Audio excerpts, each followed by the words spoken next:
Okay, so hey guys, and welcome back to another Axel 72 video, and in today's video I'm going to be giving my prediction for the Mirco Cuello versus Sergio Rios fight. And so if you are new around here and you haven't yet subscribed, please do so, like the video if you do indeed like the video, and also feel free to join the Patreon. It really does support the channel a lot, and there's been quite a few videos that have come from suggestions. You can recommend any kind of video that you'd like to see combat sporting related on the channel, and I'll try my best to get it out there for you guys. And like I said, the support's been great so far, so thank you very much for all the members. And again, thank you very much if you're even considering joining. The link will be in the description.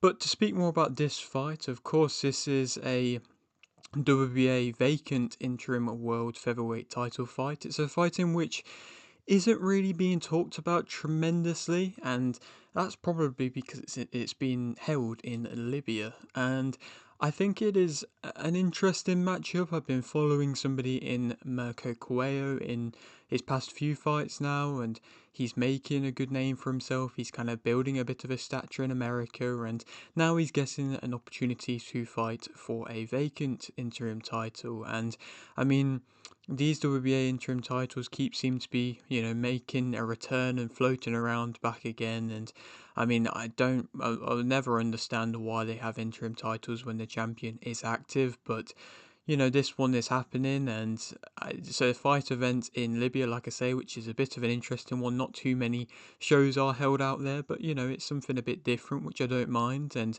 seemingly it is on the zone, and from what I've read from the Ring magazine reports on this card, the names like Mike Tyson, Evander Holyfield, and even Sylvester Stallone might be in attendance. So it seems like the promoters and the people involved in this are quite, clearly have a bit of money to them, and there is a bit of a presence there, and they're trying to maybe get a bit more eyes on boxing in and around the Libyan, if that's even a word, area.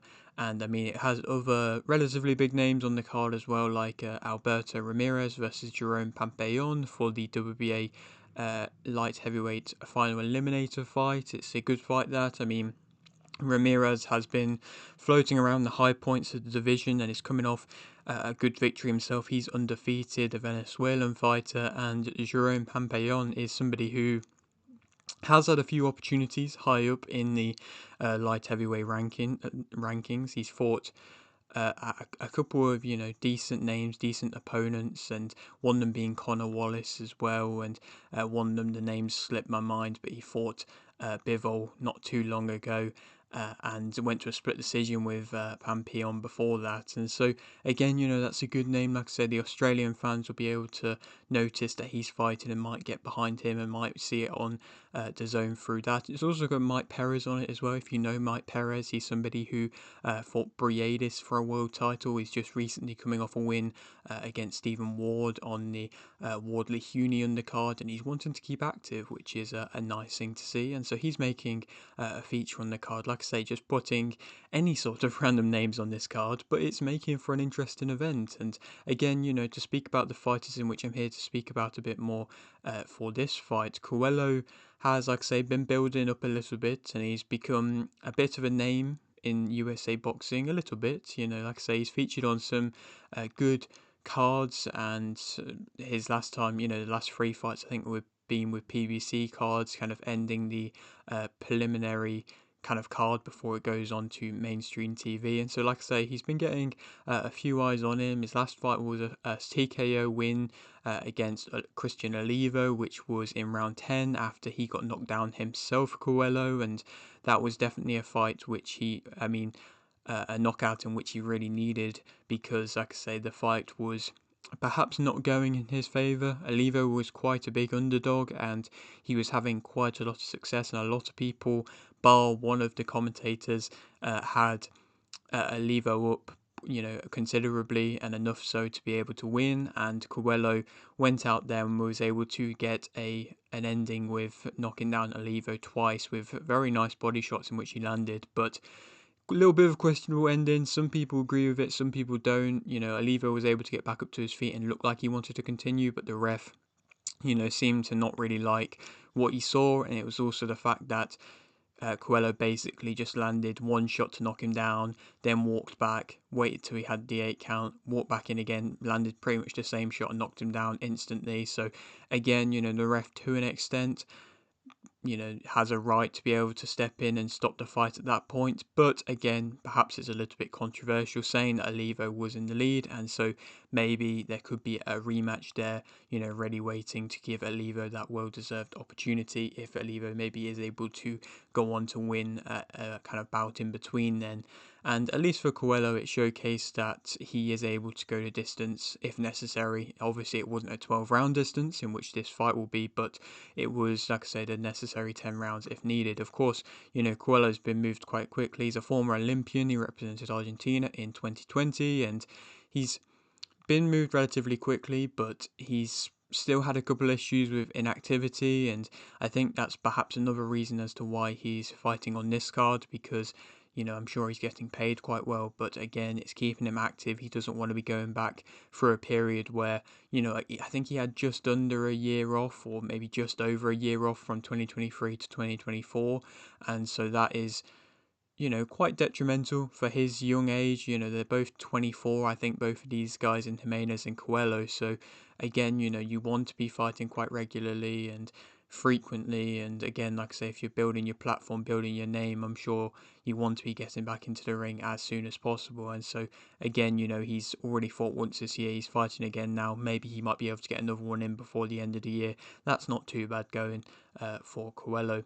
For Jimenez, he's somebody who has gotten himself into a world ranked position after not really fighting anybody of note. And Jimenez, he's not a big name, not too many people really know about him. He hasn't fought outside of Mexico yet. This is his first time outside of Mexico. And again, it's another one of them positions where I'm just questioning why he is in this position, how he's gotten himself in this position.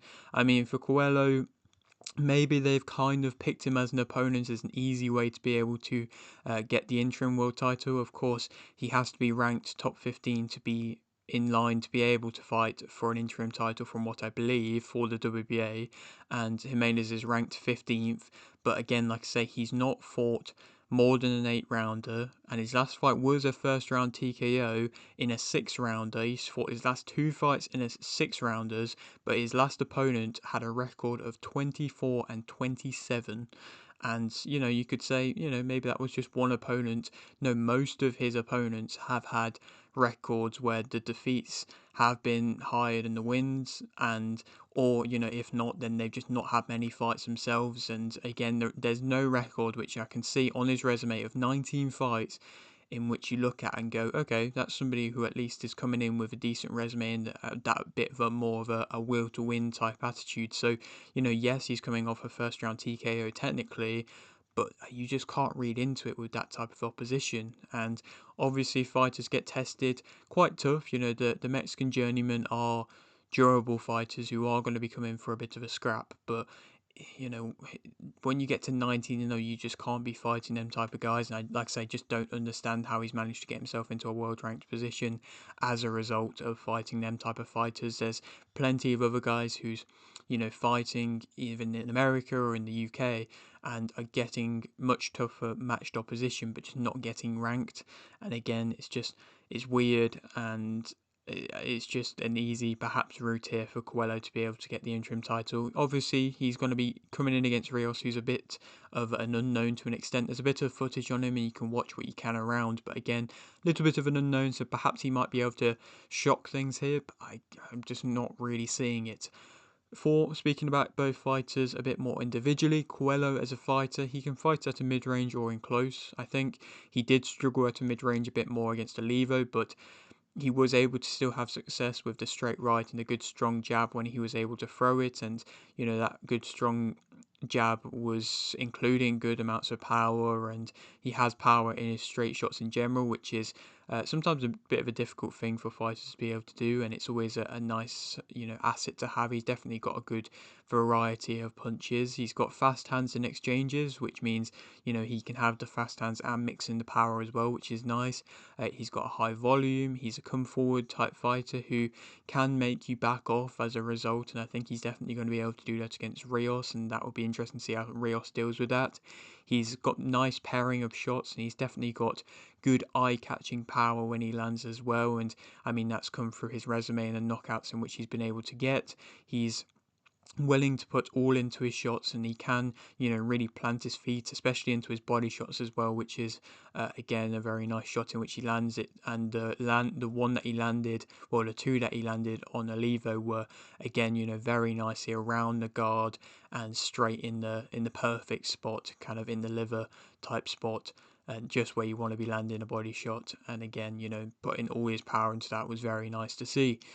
Like I say, he varies up his shots well. He's got a good youthful work rate, and he's always a threat, just due to his power alone, to be completely honest. Negatives about him: I think he was just covering up instead of going back and taking any kind of a backward step throughout the entirety of that Olivo fight, and it meant that Olivo didn't have to deal with any sort of angles, didn't really have to deal with any sort of, movement, didn't really have to do much. He was just always in the right position to be able to land on Cuello, and like I say, that was just something in which I would like to have seen more, a bit more of an adjustment in his game. He takes to give, and I think he is trading quite often, and he can be caught by a jab and kept there, and he was definitely getting kept there for longer than I'm sure he would have wanted to by Olivo.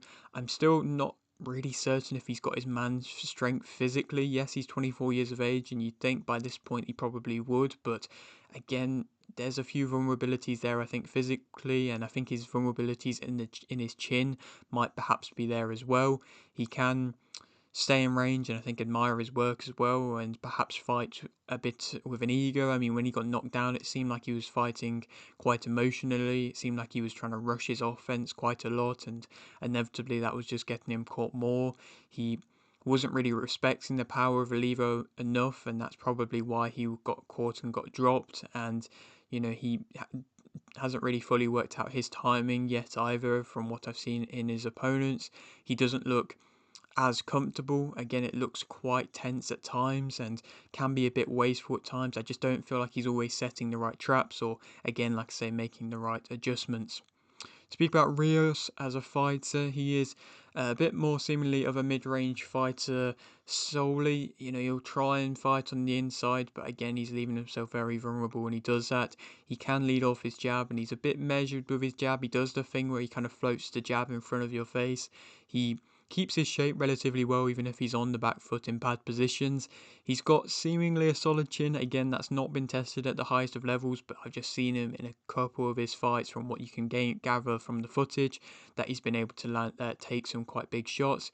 When he lets his hands go on the ropes, that's where he'll do his best work, and he'll go to the body nicely. He'll put his all into the body shots. You can hear the body shots slapping. They are strong shots in their own right, and he does try and use head movement at times. It's not awful. Maybe it's a little bit more than what Cuello is able to use at times, and I think he is able to wait for you to tire and waits for his moment to strike Rios. And yes, perhaps that's waiting a bit too long. But he is also able to push you off as well, and he does literally physically try and push you off. So that might be something a bit different for Coelho to have to deal with. Negatives about him: I think he does have the less power out of the two and the less work rate out of the two. He's not comfortable fighting off the back foot at all. He can look, like I say, very uncomfortable and just very slobbery, can be pushed back, and can be then just desperately swinging with kind of not even controlled shots at all. It can look very novice and very bad. He doesn't deal with a high output very well and wants to fight at his pace. If it's not at his pace, he's, like I say, very wild, very wide, and it's just not nice to see on the eye. His timing is bad, and he can't particularly, catch too many shots. And again, the guard isn't really there. It's often getting dropped, and it means that he is being able to get caught with shots probably way more than he'd want to, and he'd be relying on that chin more than what he should be. He slaps into his hooks quite a lot as well, and he does have, like I say, a bit of a relatively minimal output, whilst he's trying to wait for his moment to strike. Who do I think is going to win? I think that Mirco Cuello is going to win via KO in round 3. I think there is going to be a clear skill gap between the two of these guys. Again, I just don't know how Sergio Rios has realistically got himself in this position. He could shock me, and he could shock, a few people if they know this fight. if he is able to get out anything out of this fight. But again, I think inevitably Coelho's power is inevitably going to be far too much. His technique is way better. He's going to put Rios onto the back foot, and Rios is going to look clueless and not really know what to do. And inevitably, that's going to result in Cuello being able to get an early, convincing, easy stoppage, in my opinion. Then who he goes on to fight next? I mean, it would be a nice knockout to go on to then fight for a world title in the winner of Ball versus Goodman, and that's what Coelho's team has been campaigning for the WBA title, but I just don't see that he's quite ready for that yet, especially not coming off this fight, in my opinion. So in a Oliva rematch, I wouldn't, mind seeing at all. Or if he wants to fight a bigger name, Elijah Pierce, I'm sure would bite at the opportunity to fight for an interim world title, and he's somebody who I've spoke to and is definitely wanting to get himself in line to fight somebody like a Nick Ball. So again, that would be an excellent opportunity for both fighters. Like I say, Pierce would definitely be willing to take that as well, and I'm sure OTX would be willing to get involved in a fight like that. But yeah, that is it for today's video. Hope you did enjoy. Like the video if you didn't, like the video, subscribe if you're new, and thanks for watching.